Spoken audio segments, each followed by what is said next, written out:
За сайн байцгаана уу. Тэгэхээр энэ удаагийнхаа бичлэгээр би та бүхэндээ яагаад одоо чиний market structure арилжах төлөвлөгөө бүтлгүүтэд байна вэ гэдэг зүйлийн талаар ярих болно. Тэгэхээр хэрвээ чи market structure shift арилждаг болвол энэ бичлэгийг үзээрэй гэж зөвлөх байна. За тэгэхээр энэ удаагийн лекчер дээр бид нэр юуны тухай ярих вэ? Гэдгийг бол хэлсэн. Market structure shift бол өөрөөр хүмүүс change of character гэж бичдэг CHOCH change of character market structure shift юу нь бол өөр зүйл бид нэр одоо чинь доор диаграм дээр байгаа дээр lower high хийлээ, lower low хийлээ, lower high, lower low, lower high, lower low, lower high гэд down trendтэй байна тийм үү? Тэгсэн чинь эндээс бид нэр higher high хийгээд гараад ирсэн. Higher high хийгээ гараад ирсэн учраас энэ бол ханшид шилжил хөдөлгөөн орж ирлээ. Эндээс юу гэдэг чинь бухнууд орж ирж байгаа. Энэ худалдаа авалт хийх үү гэдэг асуултаа бид нэр тулгардаг. Гэтэл бид нэр энэ дүр зургийг маш олон удаа хардаг тийм үү? Market structure shift арилждаг хүмүүс мэдэх байх. Бидний яг сурцсан зүйлийн дуул нь байгаад идэг. Тэгсэн чинь гэвэл энд higher high хийснэ. За одоо өсөх нь бид энд худалдаад авсан чинь ингээд доош эвдэж яваад тохиолдол маш их байдаг. Маш их байдаг. Тэр энэ удаагийн бичлэгэн дээр энэний цаад шалтгаан юу вэ нэгдүгээр? Хоёрдугаар болохоор энийг яаж энэ одоо market structure shift үү аль эсвэл ийм худлаа хөдөлгөөн яваад хойноос нь ингэж орж ирж гинэ үү гэдгийг бид нэр суралцах болно. За тэгэхээр ингэж фейлдэж байгаа нь үндсэн нэг шалтгаантай. Үндсэн нэг шалтгаан нь энэ нь ердөөсөө анхнаасаа market structure shift байгаагүй manipulation байсан гэж ойлгож байна. Энд гарч ирж байгаа lower high эвдэгдээд higher high хийгээ гараад ирэхэд энд manipulation буюу одоо зах зээлд арилжаачдыг том банк санхүүгийн байгууллагууд төөрөгдүүлж эндээс long арилжаанд оруулаад өөрсдийнхөө sell order-ыг энд өгсөн гэж ойлгож болно. За тэгэхээр энэ сэдвийн талаар хэдлээ ярилцаж сайн ойлгохын тулд хоёр зүйлийн талаар ярилцах хэрэгтэй. Одоо бидэрт энэ байгаа ханш тийм үү 25,000 гэдэг 25,500 гэдэг одоо энэ ханш биднэрт ирэхийн тулд зах зээл дээр тодорхой хэмжээний хөдөлгөөн явж ийж тэгээд бас маш олон хүчин зүйлээс шалтгаалж биднэрт энэ ханш ирж байгаа штэ. Тэнгүүт бид нар яг энэ бүх зүйлийг manipulation уу эсвэл market structure shift үү гэдгийг ойлгохын тулд хоёр зүйлийн талаар ярих хэрэгтэй. За эхлээд price маркетинг үүргийн талаар ярих. Маркетинг үүрэг. Маркет ерөөсөө үндсэн нэг л үүрэгтэй. Энэ хоёр зүйл ярих ихнийхээ шүү. За маркет ерөөсөө ганцхан үүрэгтэй. Тэр нь юу вэ гэхээр take orders буюу захиалга биелүүлэх. Захиалга биелүүлэх үндсэн ганц үүрэгтэй маркет маань өөрөө. Энэ одоо бидний арилжж байгаа энэ маркет үндсэн ганцхан үүрэгтэй. Яагаад вэ гэвэл энэ захиалга биелүүлэх үүрэгтэй гэж байгаа. Яагаад вэ гэвэл маркет маань өөртөө бидний захиалгыг биелүүлснээр тэндээс commission авч маш хэмжээний ашиг хийдэг. Тэр бол маркетинг үндсэн дээр. Одоо жишээ нь энэ дээр ингээд NQZ 2025 гэдэг чинь болохоор CME гэдэг futures-ийн E-mini Nasdaq 100 futures одоо ерөнхийдөө бол Nasdaq гэхдээ энийг CME гэдэг Chicago Stock Exchange гэдээ байдаг. Тэндээс одоо гаргасан 3 сар болгон юм Chicago тийм Mercantile Exchange гэдэг эндээс 3 сар болгон ингэж солигдоод явдаг. Энэ одоо 2025 оны контракт 12 сард нэг байдаг, 9 сард нэг байдаг, 6 сард нэг байдаг, 3 сард нэг байдаг. Жил 4 удаа солигддог контракт. Тэгээд эндээс одоо ямар контрактор ямар сайзаас позишн өгж байгаа шалтгаалаад бид нэр энэ тодорхой хэмжээний commission төлдөг. Бас энэ market data-г авахын тулд сарын $6 чөлөө subscription fee төлөх бас хэрэгтэй болдог. Гэх мэтчлэн маркет маань өөрөө аль болох олон захиалга биелүүлж өөртөөхөө одоо ашиг хийдэг гэсэн үг. Тэгэхээр захиалга хаана нь маркет ер нь бол тийшээ татагдаж явах асар өндөр сонирхолтой байдаг гэсэн үг. За жишээ нь одоо энэ чин дээр авч үзээ л да. Бид нар lower high, lower low энд маш их хүмүүсээ бодлож авах захиалга байгаа. Тэр хүмүүсийн захиалга биелүүлэн тийм үү. Дээшээ гараад ирлээ. Lower high. Энэ lower high хөвцөнгөө ингээд гараад ирлээ. Энэ маш олон хүмүүсийн зарах захиалга байгаа. Тэр хүмүүсийн захиалга биелүүлнэ. Энэний доор болохоор энэ дээр худалдаж авсан хүмүүсийн стоп лосс байгаа. Тэр хүмүүсийн захиалгыг биелүүлж байгаа. Бас стоп лосс гэдэг чинь бас захиалга шүү дээ. Эндээс чи хэрвээ long ороод buy order өгөх юм бол энд болохоор buy stop гэдэг ордер бол энд хэрэгжиж байгаа. Энд одоо юу гэдэг чинь эндээс чи зарсан бол үргэлжлүүлээд энд зарна гэх юм бол чи sell limit ордер өгдөг ч юм уу те. Гэх мэтчлэн маркет нь өөрөө захиалга биелүүлэх үндсэн ганц үүргийнхаа дагуу ингээ хөдөлгөөнүүдийг хийдэг байх нэ. Тэгээд хаана их liquidity байна, хаана их мөнгө байна, хаана их захиалга байна, тийшээ маркет маань явах сонирхолтой байдгаа гэсэн. Тэгэхээр одоо юу гэдэг чинь энэний дээр маш олон buy stop захиалга мэдээж байгаа тийм хүмүүс хараад арилжаа нөрж явахдаа эндээс тэгээ маркет бол доошоо арилж байна. Бид нар down trend-д байна. Trend is a friend гэдэг үг байдаг. Тэгээд энэ high бол игдэхгүй. Бид нар тэгэхээр эндээс short орлоо тийм үү? Short орлоо. Short орсны дараа эндээс higher high хийгээд гараад ирлээ. Эндээс short орсон хүмүүс энд stop loss-о тавина. Энэ хүмүүсийн stop loss гэдэг захиалгыг биелүүлснийхаа дараагаар магадгүй ханш маань буцаад доошоо яваад энд байгаа хүмүүсийн stop loss гэх юм уу энд арилжаанд орж чаддаг хүмүүсийн захиалгыг биелүүлэхээр явдаг байх нэ. Тэгэхээр энэ бол нэг тийм маркет нэг одоо бидний өөдөөс эсрэг ажиллах гад байгаа даа биш. Ерөөхдөө бол зүгээр нэг одоо юу гэдэг чинь баян ядуу мөнгөтэй мөнгөгүй гэж ялгалгүйгээр зүгээр л хаан захиалга байна. Маркет маань тийшээ сонирхолтой байдаг. За энэ бол маркетийн эхний үүрэг. Энэ бол маркетыг одоо хөдөлгөх том хүчин зүйл болж өгдөг гэсэн. За хоёр дахь нь энэ бол маркеттай холбоотой гэхээсээ илүү банк санхүүгийн байгууллагуудтай холбоотой. За санхүүгийн байгууллагуудтай institutions. За банк санхүүгийн байгууллагууд том мөнгөтэй гарууд. За тэр хүмүүс маань болохоор зах зээлийг liquidity боёо. Тэр хүмүүс маань болохоор зах зээлийг хөдөлгөхөөр хэмжээний их мөнгөтэй хүмүүс гэсэн үг яа. Одоо маш том фандууд, фирмүүд, BlackRock гэдэг зөндөө том мөнгөтэй компаниуд байдаг шүү дээ. Тэд нар бол утгагүй тэнийг бидний төсөөлж чадахгүй тийм хэмжээний мөнгөтэй хүмүүс. Тэднэрт байгаа зүйл нь мөнгө, тэднэрт байхгүй зүйл нэг юм бол тэр их мөнгийг одоо зах зээлд оруулахад эсрэг талд нь одоо юу гэдэг чинь чи ямар нэгэн зүйлийг их хэмжээгээр худалдаж авахд чамд цаатлаас чи их хэмжээгээр зарж ах хэрэгтэй өстэй. Чи чамд зарахгүй зүйлийг чи худалдаж авч чадахгүй шүү дээ. Тийм болохоор тэднэрт их хэмжээний liquidity хэрэгүүлдэг. Liquidity гэдэг нь юу вэ гэхээр одоо хөрвөх чадвартай мөнгө гэсэн. Ерөнхийдөө бол зүгээр зах зээлд байгаа ордерууд гэсэн. Ордерууд энэ одоо аль болох их ордер байх тусмал зах зээл маань liquidity сайтай одоо liquidity их байна гэж ойлгож болно. За, volume бол биш шүү. Volume бас баг зэрэг өөр liquidity гэхэлэр. За, тэгэхээр энэ юу нь бол маш том орчин зүйл. Яг маркет захиалга биелүүлэх гэдгээс илүү institutions одоо тэр институт том байгууллагууд өөрсдөө захиалгыг биелүүлэх одоо шалтгааны улмаас энэ manipulation үүсэх нөхцөл байдал хамаагүй илүү бүрдэж байдаг гэсэн үг. За, тэрийг яагаад гэдэг тайлбарлая. За, энгийнээр одоо за нэг мэдгүй юм байдیں۔ За Батныг өөр ингэсэн компанитай маш хэмжээний мөнгөтэй тий маш хэмжээний мөнгөтэй банк санхүүгийн байгууллага Батын фирм байгаа. Батын одоо фанд байгаа. За зах зээл өдрөөлгөө арилжаа хийдэг. Тэгсэн чинь Бат одоо жишээ нь энийг юу гэдэг чинь 25,000 за 493-аас за 96-аас за 97-аас 93-ийн хооронд ингээд маш их хэмжээний сэл ордер өгөх гэж байгаа. За тэгэнгүүт зах зээл аль болох хөдөлгөөн байхгүй ч юм уу эсвэл одоо зах зээл дээр юу гэдэг чинь одоо маш олон арилжаачид нэг зүг рүү яваад одоо чиний тренд арилждаг маш олон арилжаачид байгаа тийм үү?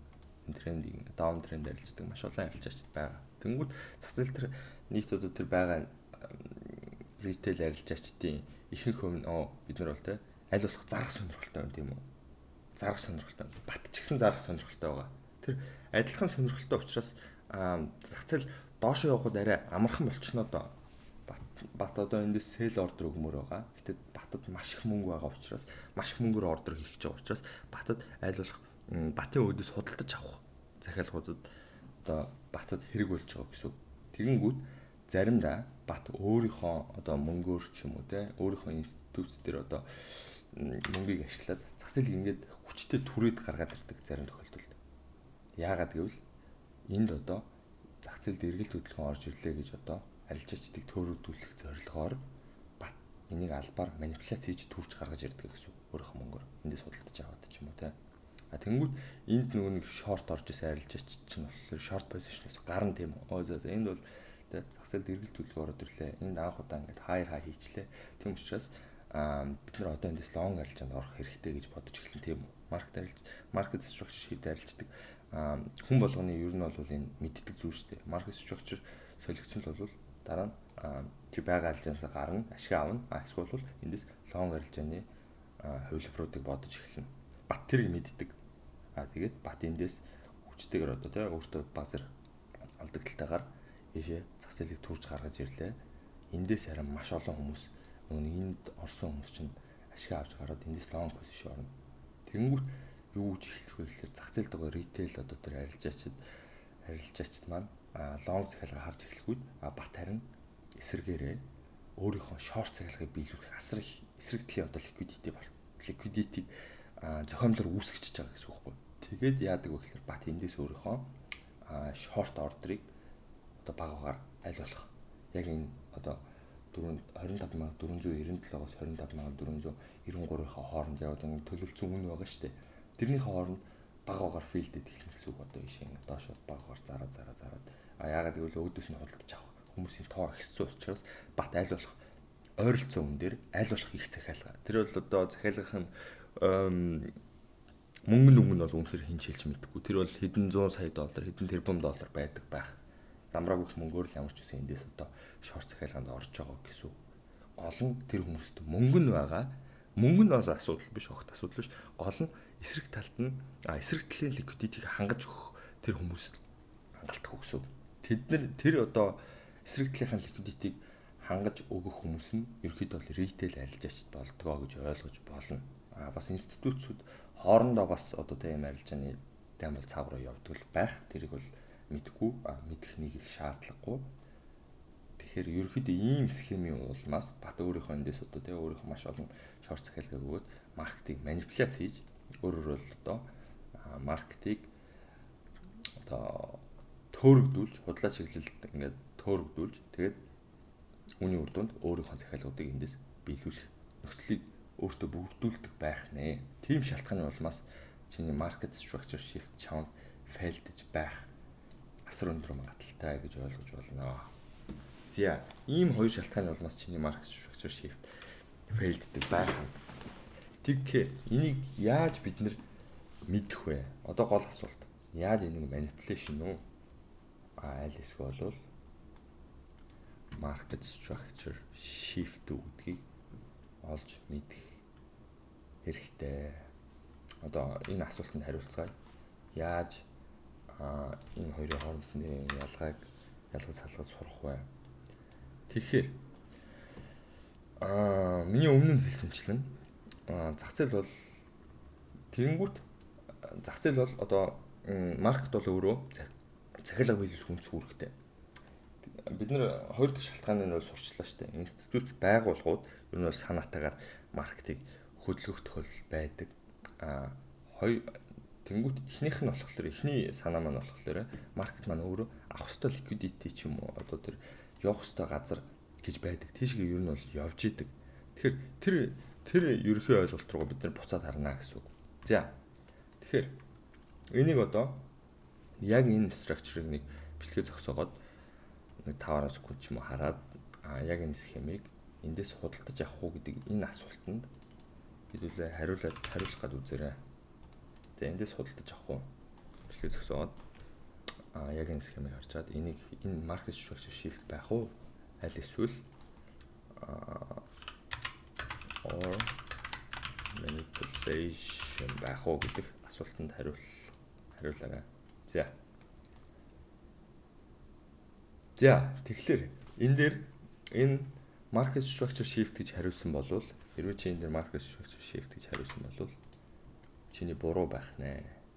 Энэ бол manipulation байх ёстой. Энэ схем Тэгэхээр бид нар ямар нэгэн зүйлийн хариултыг олохдоо зах зээл дээр ямар нэгэн зүйлийн хариултыг олохдоо үргэлж зүүн тийш харна. Зүүн тал дээрээс бүх зүйлийн хариулт юу нь их тохиолдол байдаг. За тэгэхээр бид нар зүүн тийш хараад бид нар ингээд даун трендтэй явж байгаа. Гэтэл энд нэг удаа бид нар ирээд лов хийчээд эвдэж чадахгүй буцаж ирээд энэ дабл ботом хийсэн байна тийм үү? Дабл ботом гэж ярьдаг тэр паттерн. Тэгээд буцаж яваад тэгээд энэ одоо даун трендийг бидний энэ харж байгаа даун трендийг хийгээд 3 дахь буцаж иржээ. 3 дахь буцаж ирсэн. Тэгтэл энд бол support ингээд одоо барьсан те. Support гэж ярьдаг. Support бол барьсан. 3 удаа барьсан. Маш цэвэрхэн. Тэнгүүд дараа нь маркет маань болохоор higher high хийсэн. Энэ support-ыг эвдэж чадахгүй higher high хийсэн. Энэ lower high-ыг эвдээд higher high хийсэн. Тэгэд эндээс бол зарим маркет шүүх шийдэл альчдаг маань бол long орсон байх. Зя. Тэгвэл яагаад энэ manipulation гэдгийг би одоо тайлбарлая л да. Эхлээд нүунийг буцаад эхнийхээ маркетинг үндсэн зорилгын талаар ярих хэрэгтэй болно. Маркет маань захиалга биелүүлэх үндсэн ганц л үүрэгтэй. Тэгэхээр энд хэрвээ нэг удаа support бариад, 2 удаа support бариад, бүр 3 удаа support барьсан бол маш олон хүмүүс эндээс long орж байгаа тийм үү? Тэнд long орж байгаа бүх хүмүүс яах вэ гэхээр энд buy stop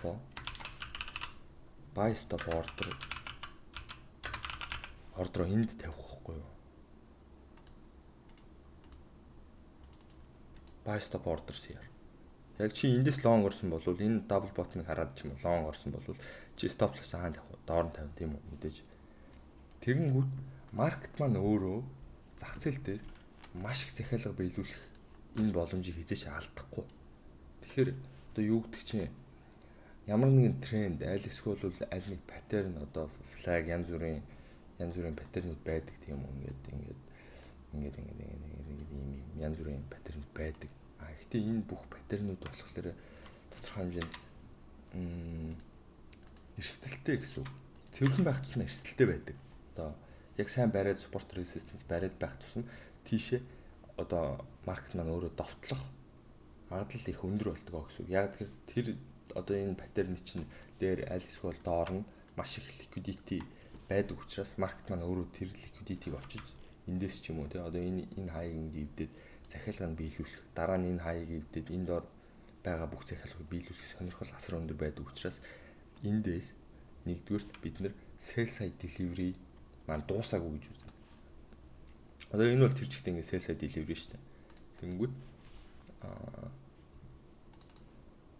Тэнгүүд эндээс sell side delivery is not over.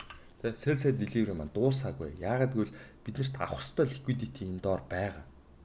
Бид нэр өмнө нь 2 удаа авах гэж чаддаг. Бүр 3 дахь авах гэж чаддаг. Тэгэнгүүт энэ өөрөө маш өөрөө тийм аюултай одоо маш их аюултай цэг болж хувирж байгаа гэсэн үг байхгүй юу? Маш их тесрэх бөмбөгтэй минтэй цэг болж хувирсан гэсэн үг. Тэгэхээр ханш энэ sell side delivery хийж дуусгаагүй байж дээшээ яваад ийшээ явна гэж бол байхгүй. Яагаад гэвэл бидний авах ёстой sell side delivery хийх ёстой sell side delivery одоо нэгсэндээ дуусгаагүй ажил байгаа учраас тийм учраас маркет энийг ирээд авч ин тийм үү. За энэ үнэхээр энэ одоо manipulation-ыг үүсгэж байгаа шалтгаан юм байж. За тэгвэл яавал энийг бид нэр market structure shift гэж олж мэдэх вэ? Ихэнх за тэр нь яах вэ гэхээр энэ ингээд ороод ирсэн тохиолдолд. Харж байна уу? Ялгааг нь харж байна уу?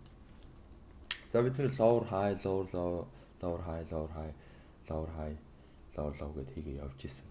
Тэгсэн чинь энд биднэрт тэг маш том sell side liquidity байгаа. Маш их мөнгө байгаа. Энэний доор хүмүүс breakout арилжаа хийдэг хүмүүс чинь одоо юу гэдэг чинь тэг энд өөрсдийнхөө энийг хэрвээ эвдэд ийм ингэж арилждаг хүмүүс байдаг шүү дээ. Breakout ингээл ингэж явж хагаад доошоо эвдэж гарч ирээд ингээд ингэнгүүт эндээс short ордог. Тийм арилжаач зөндөө байдаг тийм үү? Тэгвэл тэр арилжаач чинь болохоор энэ 2 удаа барьсан support, энэ 3 удаа барьсан support чинь эвдээ гараад ирэнгүүт эндээс маш их sell ордог юм тийм үү? Маш их захиалгаа зарах захиалгаа. Тэр нь нэгэсэндээ өөрөө үндсэндээ manipulation манипуляц болчихж байгаа гэсэн. Тэр захиалгыг нь ашиглаад смарт монey чинь нөгөө мөнгөтэй хүмүүс чинь өөрсдийнхөө ордерыг эндээс тэр хүмүүсийн зарах захиалгыг ашиглаад эндээс өгчих боломжтой байхгүй юу? Эндээс өөрсдийнхөө лонг захиалгыг өгөх боломжтой болчихж байгаа гэсэн. Тэгээд дараа нь higher high хийхэд бид нар энэ higher high-ыг хүчтэй higher high байна гэж итгэж болно. Яагаад гэх юм бол sell side delivery is over. Sell side delivery бол дуусчлаа. Яагаад гэвэл маркет ийшээ явж исэн. Энэ хоёр buy side liquidity энэ double bottom-ыг авахгүй явж исэн. Тэгээд энэ double bottom-ыг авчингуутлаа. Авцсан учраас одоо дараагийн liquidity хаана? Дараагийн одоо тэр авч болох liquidity хаана байгаа гэж дараагийн газар руу явж эхлэх байхгүй. Тэнгүүт дараагийн liquidity энэ lower high-ын дээр, энэ lower high-ын дээр, энэ lower high-ын дээр, энэ lower high-ын дээр байгаа тийм үү? Энийг ихлэ авцсан. Дараа нь биш ингэж явах юм. Гих зэрэгээр ингэж маркет маань өөрийнхөө одоо ханшиг биднэрт deliver хийдэг байх нэ. Тэгэхээр энэ зүйлийг анзаарах нь их чухал. Тэгээд ямар нэгэн байдлаар маркет маань захиалга биелүүлэх үндсэн зорилгын дагуу түүнтэй уялдаатайгаар институт, банк, санхүүгийн байгууллагууд маань тэр ерөнхий концептыг ашиглаад өөрсдийнхөө захиалгыг яаж аль болох тэднэрт бол маркетыг хаашаа л хөдөлгөх хэмжээний мөнгө байгаа. Мөнгө бол асуудал биш. Биднэрт бол маркетыг хөдөлгөх хэмжээний мөнгө байхгүй. Биднэрт бол зүгээр л маркет хаашаа явж ин тийшээ дагаад орох хэмжээний мөнгө байгаа. Тэр хүмүүст болохоор банк, санхүүгийн байгууллагууд тэр том мөнгөтэй хүмүүст болохоор асар хэмжээний мөнгө байгаа. Маркетыг хэрэг өсгөх юм бол өнөөдрийн дотор 30 мянга олгоод эсвэл өнөөдрийн дотор 20 мянга олгоод зарах авах тийм хэмжээний мөнгө нь байгаа. Гол нь тэр хүмүүст ашигтай байханд бол аль болох тодорхой ойролцоо ханшин дээр аль болох олон захиалга биелүүлж чадах юм бол тэр хүмүүст ашигтай байдаг. Тэгэхээр тэр захиалга биелүүлэх тэр нөхцөлөөлийг бүрдүүлэхэд бол тэр хүмүүс маань үндсэндээ ерөөдөө одоо энэ sell side liquidity, янз бүрийн buy side liquidity-ийг ашиглаж тэднийг манипуляц хийж арилжаачдыг нэгсэндээ төөрөгдүүлж арилжаанд орж идэг гэсэн. Энэ ингээд ивдсэн ч энэ ёрол ивдэгдээгүй ингээд байсан ч гэсэн энэ манипуляц. Энэ ивдээд гараад ирсэн ч гэсэн манипуляц. Яагаад гэх юм бол энэ ёрол ивдэрхийг хараад эндээс зарах хүсэлтэй маш олон арилжаач байх байхгүй юу эндээс. Тэр хүмүүсийн захиалгыг ашиглаад дэш худалдаа авчна. Энэ манипуляц байлаа гэж бодох юм бол эндээс худалдаж авч байгаа маш их хүн байгаа. Тэр хүмүүсийн захиалгыг аваад ашиглаад доошо зарчихна. Гих мэтчлэн явдаг байх нэ. За тэгэхээр би энэ ерөнхий концепт энэ бол яг миний өөрөө арилжааны концепт. Би бол яг юм manipulation хүлээж байгаад биш. Ингээ manipulation хүлээж байгаад эндээс би зарж энэ бол миний яг өөрөө манай арилжааны яг үндсэн арилжааны арга барил байгаамаа. Тэгэхээр би энийг өөрөө ашиглаад дараагийн бичлэгэн дээр FX Replay гэдэг backtest хийдэг платформ байгаа. Тэрэн дээр би та нарт backtest хийгээд бичлэг оруулж үзүүлээ гэж бодож байна. Яг одоо хийгээд явж болно. Гэхдээ бас бичлэг маань нэлээд урт болох гэдэг учраас 2 ийм парттай бичлэг болоод оруулъя. Зя баярлалаа. Бичлэгээ дуусна үзсэнд баярлалаа.